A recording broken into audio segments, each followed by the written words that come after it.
চারিদিকে যে পরিমাণে বৃষ্টি হচ্ছে সবসময় মনে হচ্ছে যেন কিছু একটা খাই। তাই ভাবলাম যে এত পরিমাণে যখন বৃষ্টি হচ্ছে আর বাড়িতে অনেকটা দুধও রাখা আছে, তো একটু ক্যারামেল করে ক্ষীর তৈরি করে নিই। তো কীভাবে ক্ষীরটা তৈরি করেছি তো ভাবলাম যে রেসিপিটা আপনাদের সাথে শেয়ার করি। হাই, আমি পম্পার ভিলেজ কুকিং অ্যান্ড ব্লগের আরও একটা নতুন ভিডিওতে আপনাদের সবাইকে স্বাগত জানাই।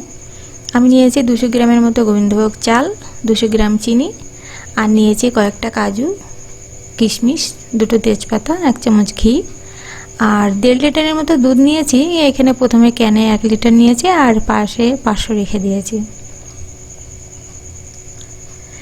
এবারে গ্যাসটা অন করে নেব আর একটা কড়া বসিয়ে কড়ার ভিতরে 1 চামচের মতো ঘি দিয়ে কাজু আর কিশমিশটা হালকা আঁচে ভেজে নেব। সামান্য নাড়াচাড়া করে ভেজে নিয়েই তুলে রাখবো। আর ওই প্যানের ভিতরেই দিয়ে দেব দুধটা। 1 লিটার যে দুধটা আমি আলাদা করে রেখেছিলাম এই দুধটা প্রথমে দেব আর 500 দুধটা পরে দেব। এটা গরুর দুধ, একদম ফুল ফ্যাট গরুর দুধ, খুবই ঘন। দুধটা ফুটে উঠেছে আর এবারে এভাবে একটু মিশিয়ে নিয়ে 4 চামচের মতো দুধ আমি তুলে রাখবো গুঁড়ো দুধটা মেশানোর জন্য। গরম জল করে রাখলেও হয়, কিন্তু আমি একটু দুধ তুলেই রেখে দিলাম।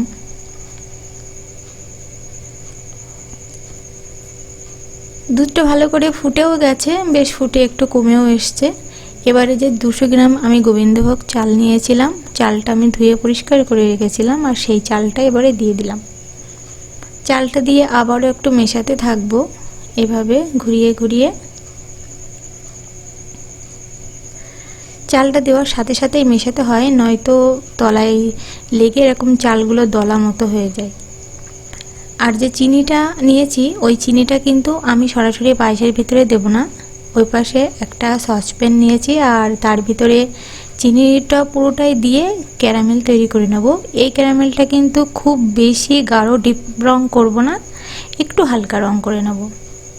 এদিকে 2টো তেজপাতাও আমি দিয়ে দিলাম আর ওদিকে ক্যারামেলটাও হতে থাকছে।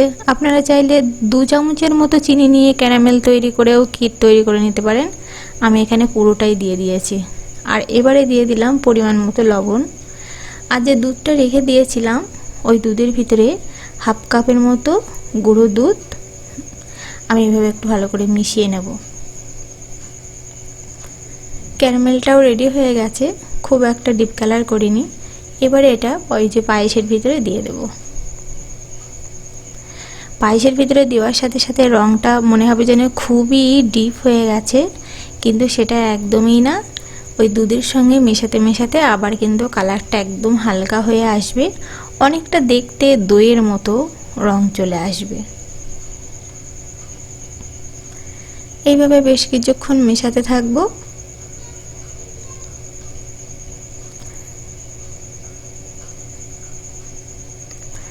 আমার মতো পায়েস বা ক্ষীর কার কার পছন্দ কমেন্ট করে অবশ্যই জানাবেন। এবার গুঁড়ো দুধ যে দুধের ভিতরে আমি গুলিয়ে রেখেছিলাম ওই দুধটাও দিয়ে দেব। এবারে রংটা কিন্তু একদমই হালকা হয়ে যাবে। এভাবে একটু ঘুরিয়ে ফিরিয়ে ভালো করে মিশিয়ে নেব।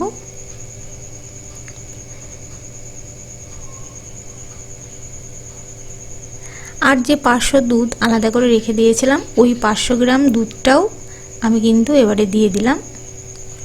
এবারে এভাবে হাতাটাকে ভালো করে ঘুরিয়ে ফিরিয়ে পায়েসটা রান্না করে নেব। প্রায় হয়েও এসছে, খুব বেশি শুকাতে যাব না যেহেতু অনেকটা দুধ দিয়েছি, তো একটু হালকা রেখে দেবো। একটু ঠান্ডা হয়ে গেলেই কিন্তু একদমই ঘন হয়ে যাবে। আর ভেজে তুলে রাখা কাজু আর কিশমিশগুলো এবারে দিয়ে দিলাম। এগুলো একটু ফুটতে থাকবে। পায়েসের কালারটা দেখেছেন কেমন চেঞ্জ হয়ে গেছে। আর এত সুন্দর একটা গন্ধ বেরোচ্ছে, ঘি দেওয়া আছে যেহেতু। আরও একটু ঘি দেব লাস্টে, 1 চামচের মতো ঘি দিয়ে দিলাম। আর এবারে দিয়ে দেব সামান্য এলাচ গুঁড়ো। ব্যাস, আমার পায়েসটা কিন্তু একদম রেডি। ভালো করে একটু মিশিয়ে নেব খুব কম সময়ে, আর এত সুন্দর টেস্টি, সত্যি জাস্ট ভাবা যায় না।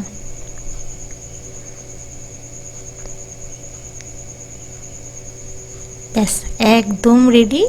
এবার এটা ঠান্ডা করে নেওয়ার পালা।